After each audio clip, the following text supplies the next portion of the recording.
বঙাইগাঁৱৰ মানাহ নদীৰ পাৰত বগৰী খেতি, ঘোঁৰামৰাৰ বালিচৰত কৃষি বিপ্লৱৰ সূচনা, মান আৰু আহোমৰ শেষ ৰণৰ চানেকি ঘোঁৰামৰা। আৰু সেই ৰণত অজস্ৰ ঘোঁৰাৰ মৃত্যু হৈছিল এই স্থানত।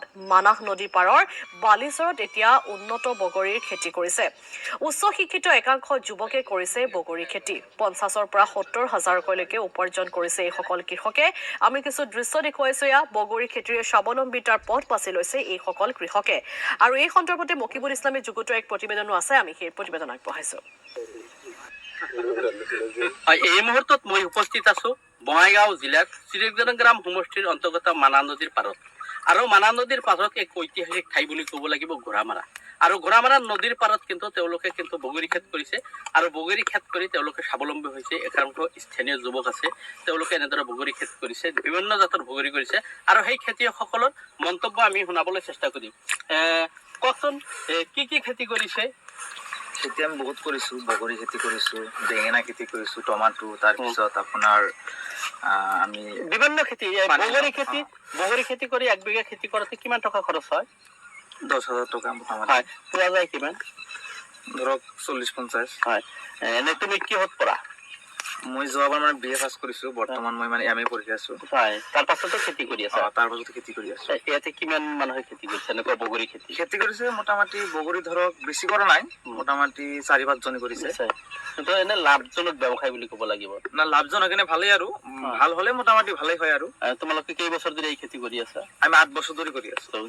প্ৰতি বছৰ কিমান বিঘাৰ প্ৰতি কিমান টকা পোৱা? বিঘাই মোটামুটি ধৰক মিনিমাম খৰচ বাদ দি ৫০,০০০ টকা। ৫০ৰ পৰা আৰু বেছি পোৱা যায় নেকি? বেছি পোৱা যায় যদি ভাল হয়। ভাল হ'লে কিমান? ভাল হ'লে ধৰক আমি মোটামুটি প্ৰথমতে যেতিয়া আমি কৰিছিলোঁ খেতি, মানে প্ৰথম বছৰ, তেতিয়া আমি মোটামুটি পাইছিলোঁ আপোনাৰ ৭০,০০০ টকা পাইছিলোঁ।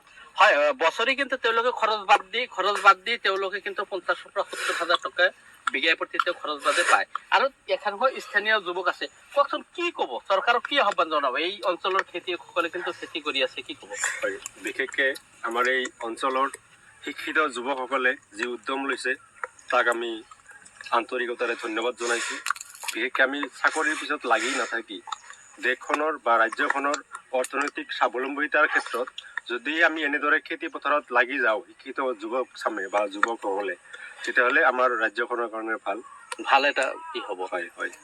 এই চৰকাৰীভাৱে এওঁলোকে কিবা সুবিধা পাইছে না নাই? চৰকাৰে কিন্তু তথাপিও আহ্বান জনাম চৰকাৰক, যাতে চৰকাৰে আমাৰ এই শিক্ষিত কৃষকখিনিক অলপ সহায় কৰে। হয়, আৰু কিছু খেতিয়ক আছে, তেওঁৰ পৰা মন্তব্য বিচাৰিম। কওকচোন, আপুনি স্থানীয় লোক হিচাপে কি ক'ব, চৰকাৰক কি আহ্বান জনাব?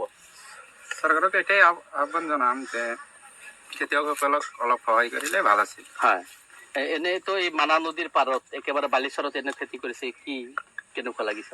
ভালেই লাগিছে, খেতি কৰিলে দেশৰ উন্নতি হ'ব। হয়, আৰু এজন যুৱক আছে, কওকচোন, এই মানাহ নদীৰ বালিচৰ একেবাৰে কি ক'ব? বালিচৰৰ মাজত যে কাষত যে ইমান ধুনীয়াকৈ বগৰী খেতি কৰিছে, তাকে চাব আহিলো। বগৰী খাইও চালো, বহুত ভাল লাগিল। আপেলৰ নিচিনা সোৱাদ পালো আহি। আৰু দেখিলো যে সুধিলো যে বগৰীবিলাক কেনেকুৱা হয়। 7 বছৰ ধৰি এনেকৈ বোলে বগৰী খেতি কৰিছে। যদি কোনোবা ৰুব খোজে, ইহঁতৰ পৰা অলপ পৰামৰ্শ ল'ব পাৰে যে এবাৰ যদি ৰুৱে বগৰীডাল, নেক্সট বাৰ কাটি দিলে আকৌ তাৰে পৰা বোলে বগৰী হয়। আৰু দেখিলো আপেলৰ নিচিনা ৰঙা ৰঙা বগৰী লাগি আছে, দেখি বহুত ভাল লাগিল। আৰু আমি দোকানত কিনি খাওঁ, আৰু চাই গেলো চকুৰ সন্মুখত যে এনেকুৱাই বগৰী খেতিখন কৰে। হয়, আচলতে ক'ব লাগিব যে বগৰী খেতি তেওঁলোকে বিভিন্নজনে কৰিছে আৰু এনেদৰে তেওঁলোকে বিভিন্ন বগৰী খেতি কৰি স্বাৱলম্বী হৈছে। প্ৰায় 7-8 বছৰ ধৰি তেওঁলোকে কিন্তু এনেদৰে খেতিসমূহ কৰি আছে। আৰু এজন স্থানীয় যুৱক আছে, তেওঁৰ পৰা জানিব বিচাৰিম। কোৱাচোন, কি ক'বা? চৰকাৰীভাৱে তেওঁলোকে একো সুবিধা পোৱা নাই, তাৰ পাছত তেওঁলোকে খেতি কৰি আছে। মানে চৰকাৰীভাৱে একো সুবিধা পোৱা নাই যদি ক'ব গ'লে, যি অঞ্চল আছে কৃষিৰ বাবে একেবাৰে আচলতে বেয়া কথা। কৃষি যিসমূহ মানে ব্যক্তিয়ে কৰে, কাৰণ এই অঞ্চল হৈছে নৈপৰীয়া অঞ্চল। নৈৰ একেবাৰে পাৰতেই ক'ব গ'লে এই খেতিবোৰ মানে কৰি আছে। তো যদি নৈ গৰাখহনীয়া হৈ যায়, তেন্তে কিন্তু এইবোৰ আৰু গৰাখহনীয়াৰ খেল খেলি থাকে, সেইটো বেলেগ প্ৰসংগ। মই কৈছো, চৰকাৰক কি আহ্বান জনাব? চৰকাৰক এইটো আহ্বান জনাব হৈছে যাতে এইবোৰ মানে কৃষিৰ ওপৰত নিৰ্ভৰশীল থকা যিবোৰ ব্যক্তি আছে, তেখেতসকলক যাতে চৰকাৰে যদি কিবা এটা ভাল এটা সুবিধা দিয়ে। এতিয়ালৈকেতো কোনো খেতিয়কে সুবিধা পোৱা নাই, পোৱা নাই, এতিয়ালৈকে পোৱা নাই। হয়, আচলতে কোনো এজন খেতিয়কে কিন্তু তেওঁলোকে এই খেতি কৰাতে চৰকাৰ বা কৃষি বিভাগ যিটো আছে তাৰ পৰা কোনো ধৰণৰ সহায় পোৱা নাই। নিজ খৰচত এনেদৰে ভাল খেতি কৰিছে। আৰু ঘোঁৰামৰা বুলি ক'লে এই মনত আহে সেই আহোম আৰু মান সেনাৰ যুদ্ধৰ সময়ত এই ঠাইডোখৰতো বহুত ঘোঁৰা মৃত্যু হৈছিল আৰু তাৰ পাছতে এই ঠাইডোখৰ ঘোঁৰামাৰাত পৰিণত হৈছে আৰু ঘোঁৰামাৰাৰ মানা নদীৰ চৰত কিন্তু এনেদৰে সুন্দৰকৈ একাংশ শিক্ষিত যুৱকে এনেদৰে বগৰী খেতি কৰি তেওঁলোকে স্বাৱলম্বী হোৱাৰ লগতে আন 10জনৰ বাবে আদৰ্শ হৈ পৰিছে।